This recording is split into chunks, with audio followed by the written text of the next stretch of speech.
Mesdames et messieurs, bonjour à tous et bienvenue dans cette nouvelle vidéo. L'automne de l'année dernière, j'avais commencé un petit projet, une colonne de perçage sensitif pour ma fraiseuse, que j'ai achevé, qui est complètement terminé, mais voilà, enfin pas totalement, mais voilà. Le plus gros, ça marche et donc je vais vous faire une petite démonstration et voir les pièces qui ont été réalisées et voir comment l'ensemble se monte. Et surtout, c'est très important, ça peut être adapté, ce système-là peut être adapté sur n'importe laquelle des fraiseuses avec un cône ISO, donc c'est-à-dire SA30, 40, voire 50. Donc je vais vous montrer tout ça. Et comme d'habitude, je tiens à remercier toutes les personnes qui ont commenté dans les dernières vidéos. Ça me fait énormément plaisir. C'est toujours un plaisir de lire les commentaires et d'y répondre. Et donc c'est pour ça que je continue à faire ces vidéos et que j'essaye de vous montrer à chaque fois des contenus un petit peu variés. Donc merci à tous et on se retrouve tout de suite pour des détails. Pour les non habitués à la chaîne, je présente rapidement la machine. Donc c'est une fraiseuse Chaublin 13 de 1970. Elle fait 320 en X, donc en longitudinal, 375 en vertical, en course, et 150 en transversal. C'est une machine qui a la particularité d'être équipée, donc c'est une fraiseuse de type d'outilleur, voilà, pour faire du prototypage de la petite série, enfin tous des trucs un peu biscornus. C'est une machine qui va extrêmement bien conduire et c'est surtout, normalement, elle peut être équipée de plusieurs têtes de fraisage. Ici, j'en ai qu'une, donc la tête verticale en SA30, mais il peut y avoir une tête rapide de perçage, une tête en SA30 avec fourreau, pareil, mobile, et une tête amortisée, bon, bien sûr que j'ai réalisé, mais c'est voilà, tous ces équipements se trouvent d'occasion, mais ils coûtent une fortune, et moi, j'ai pas les moyens d'aborder ces choses-là. Voilà, pour l'atelier, j'ai d'autres idées plus que de dépenser 1000 voire 2000 euros dans une tête Chaublin qui me servira pas énormément. Alors je me suis concentré sur ce petit montage, donc je vais vous le présenter en détail maintenant. Voilà les deux principaux ensembles qui composent l'attachement de perçage sensitif pour Chaublin 13 ou autre. On a dans le premier la partie tournante, donc c'est la partie où vous mettez votre forêt, votre fraise, peu importe, dedans. Et voilà, donc on a la partie qui se monte sur la broche, sur le diamètre extérieur de la broche, et qui guide la broche, la descente sensitive. Donc équipée en ER20 à l'intérieur. Donc je vous ai montré la fabrication de l'écrou. J'ai pas montré, c'était prévu de montrer tout ça en vidéo. Malheureusement, voilà, ça s'est pas passé comme je voulais. C'est un acier qui était extrêmement dur. Et voilà, j'ai été souvent amené à la vibration, donc il a fallu que je prenne mon mal en patience. Et c'est vrai que faire une vidéo dans ces conditions-là, c'est pas très évident pour moi non plus. Donc voilà, j'avais pas la matière après pour recommencer, donc j'ai préféré me concentrer. Voilà, les deux pièces ont été ajustées avec par rodage, donc avec un tampon rondeur en aluminium, et ont été ajustées ensemble. Voilà. Le top, c'est bien sûr de rectifier l'un à diamètre nominal et ajuster l'autre au rodoir avec le rodoir en aluminium. Donc avec de la pâte à roder très très fine. Et donc là, on a la partie fixe du levier, donc qui est le levier, hein, ni plus ni moins, avec la charnière. Donc on a sur deux articulations qui permettent en fait de tout simplement de compenser le mouvement de la broche de haut en bas. Et à l'intérieur ici, pour relier la partie tournante à la partie fixe, et bien sûr il vous faut un roulement. Donc ici c'est un roulement tout bête, hein, normal, hein, série classique, hein. Un levier, une poignée en plastique et c'est bon. Voilà, il faut juste que je modifie les deux petites vis ici qui maintiennent le roulement, le carter du roulement au centre, parce qu'ils ont tendance à se dévisser. Et également percer une butée de profondeur qui est très pratique. Donc toujours pareil, on fait attention que les deux parties soient propres. On monte ça comme ça, deux vis M10 CHC en trouvant les lamages. Voilà.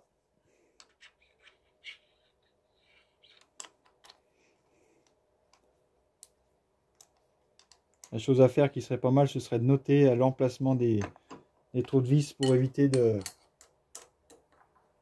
de se tortiller dans tous les sens. Mais déjà là, voilà, on a déjà monté la broche en quelques instants. Alors que démonter une tête SA30, bon ça va, c'est facile. Mais démonter une tête SA40, voire une tête SA50 pour percer, c'est très compliqué. Et là, moi je trouve que ce système-là est très bien fait puisque ça évite d'avoir on va dire une perceuse à colonne pour reprendre les pièces en perçage après pointage par exemple. Et ça, c'est vraiment la chose que j'apprécie dans ce montage-là. Et donc ensuite, on va installer la partie supérieure. Une fois que vous avez installé la partie du dessous, vous installez votre levier. Ici, sur 2 perçages taraudés prévus à cet effet pour la machine. Mais si votre machine n'est pas prévue pour ça, vous pouvez tarauder 2 trous. Hein, il y a de la place, il n'y a pas de problème. Regardez quand même les plans si vous les avez pour voir, éviter de déboucher dans un carter d'huile par exemple. Ce serait la mauvaise surprise. Un contre-palier que je viens monter là, qui est relativement ajusté. J'ai déjà le ressort, mais il n'est pas censé être là. Voilà, ajusté à la broche. Je monte mes 2 ressorts. Alors, comme j'ai dit, j'avais tourné des ressorts autour, mais je ne les ai pas.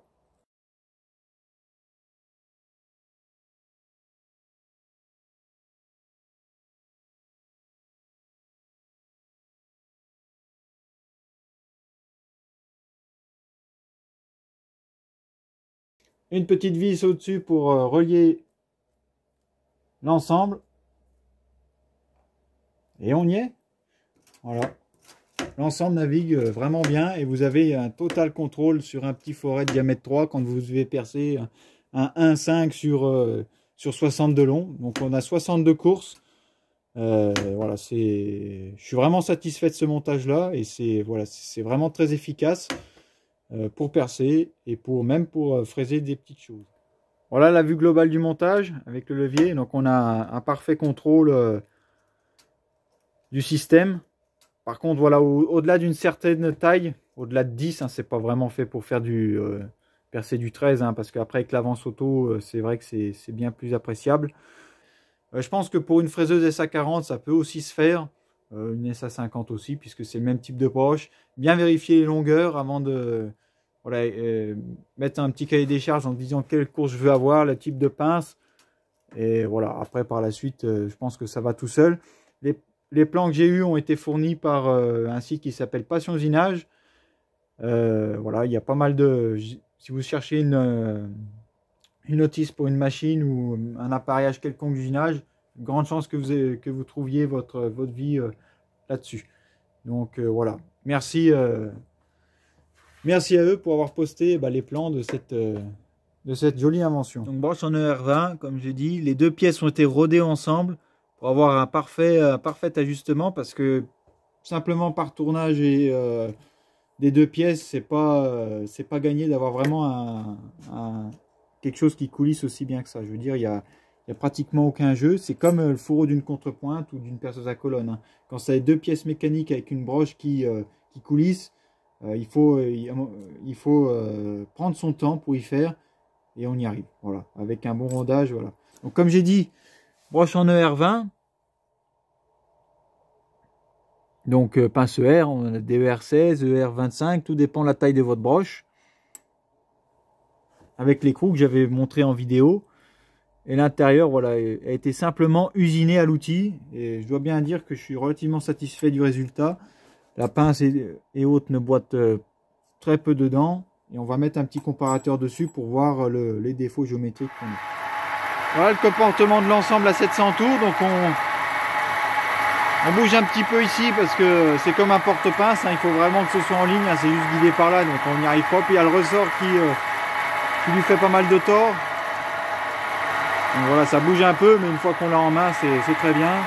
Et c'est pareil, hein, il faut vraiment très peu de pression pour... on sent parfaitement la descente du forêt. J'ai monté un Pépitas comparateur à levier dans le nez de broche ER. Et donc on peut bien voir qu'il n'y a pas de trucage, hein, il est monté. J'ai pas fait de quart de tour ni rien, j'ai juste posé là, orienté la fraiseuse. Là je l'ai monté, point barre. Je veux dire, il n'y a pas de triche ni rien, ce serait pas dans mon intérêt, hein. Puis ça servira à rien. Et donc là voilà, je viens de faire tourner et en gros on a un gros centième de foron, ce qui pour du perçage est relativement satisfaisant. J'ai monté une pige, enfin c'est une queue de fraise sans la partie coupante, dans le mandrin R20. Donc il n'y a pas de trucage, je le fais en direct. Voilà. J'approche avec ma table, je peux venir au contact de la pige. Je mets le pépitas à 0, je me mets au point mort. Voilà. Donc là j'ai sensiblement un gros 2 gros centièmes de fourron. Voilà. Pour du perçage, c'est amplement suffisant. Hein. Je ne vais pas faire de rainurage ni de dimension à la fraise avec ça. Hein. Là, je manœuvre la broche. Hein. Donc, on a un petit peu de mouvement. Et si j'applique de l'effort, voilà. Pareil, 3-4 centièmes de... Voilà. Même pas 4 centièmes, hein, 2 bons centièmes de mouvement. Mais comme tous ceux qui utilisent les pinces R pour faire du fraisage, leur gros inconvénient, c'est pour les forêts, eh ben, elles ne remplissent pas toutes les gammes, puisque si vous avez un forêt de 5-3, très difficile de monter et que ça tourne correctement, que ça serre correctement. Alors, je me suis fait un petit montage, si je prends la bonne pince, avec un mandrin en cône CM1, cône morse 1.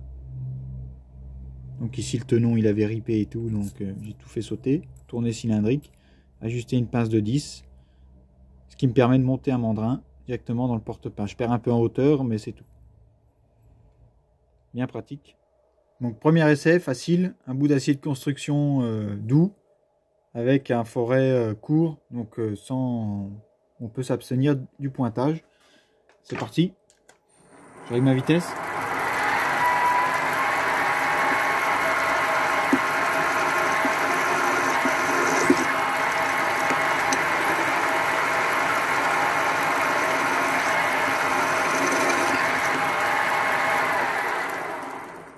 L'inconvénient, deuxième inconvénient en plus de la longueur de la broche, c'est que le forêt a tendance à tarauder quand vous débouchez. Donc dans certaines matières, ça peut être handicapant. C'est pour ça qu'il faut une butée réglable au-dessus, que je n'ai pas encore faite. Deuxième essai, dans un acier mi-dur, avec un forêt de 4-2.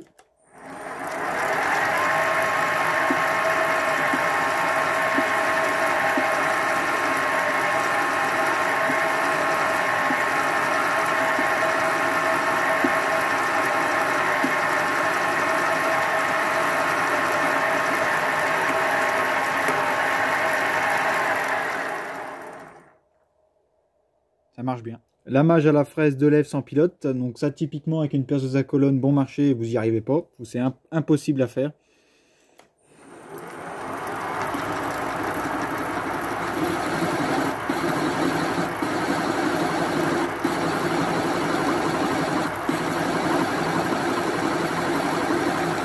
Voilà. Aucune vibration. C'est nickel. Bon, vous n'avez pas un fond plat, puisque la fraise ici n'est pas affûtée pour faire un fond plat.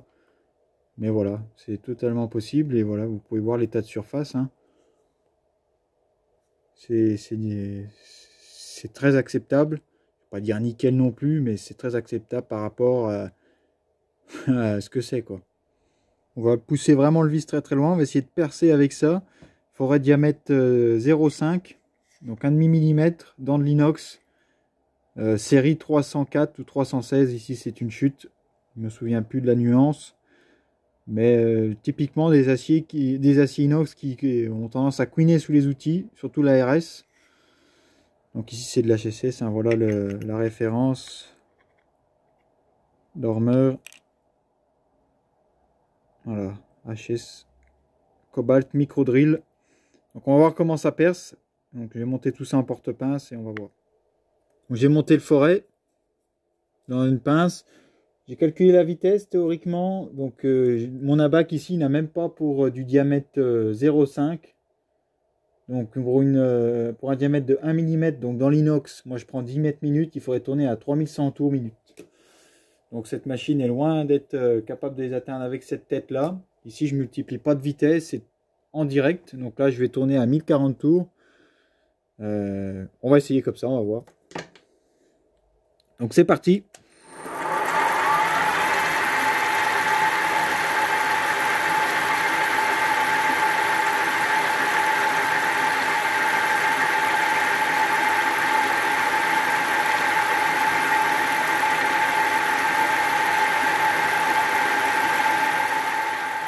Je vais quand même rapidement vous montrer ce que j'ai fait avec et à quel point ça m'a aidé. J'ai fait tout simplement un disque à diviser pour le diviseur. Et parce que j'ai besoin d'une roue dentée. Une roue dentée qui a déjà pris la rouille. Celle-ci est en fonte. Donc en 27 dents pour me permettre de faire un filetage anglais. Et donc tout ce que vous voyez sur cette plaque a été fait avec la tête de perçage sensitive. Ou le fourreau de perçage, c'est pas vraiment une tête. Donc voilà, tout a été fait avec. Bon, les lamages, les chambrages sont pas top. Il y a un peu de facette, je tournais trop vite sûrement. Mais voilà. Tous les chanfreins et d'entrée, etc. ont été faits avec. Bien sûr, c'est bien plus gros que le Forette 05, mais voilà, vous sentez absolument rien. Il faut vraiment être voilà, avec la table et surtout pas avec l'avance automatique parce qu'au bout de nombre de trous qu'il y a à faire, vous avez sûrement des problèmes d'affûtage. Il faut aller au réaffûtage et quand vous avez l'avance, bien souvent, ça couine un 2 ou 3 coups, pouf, ça casse dedans, terminé. Voilà, ça m'était arrivé sur mon premier disque à diviser que j'avais fait. Voyez, il en manque un. Le 19 avait été raté sur celui-ci.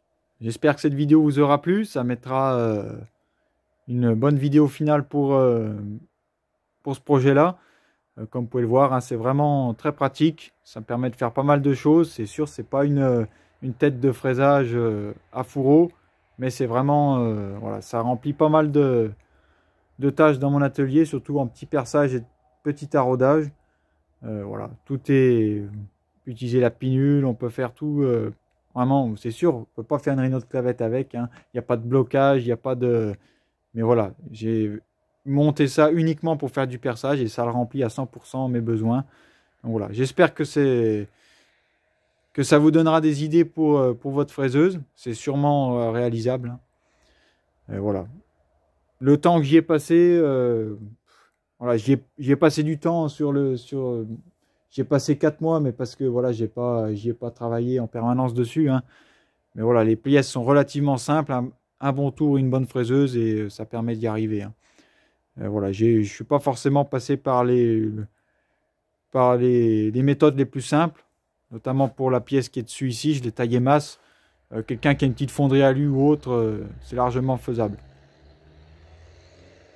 Donc voilà, je vous retrouve très prochainement dans une nouvelle vidéo.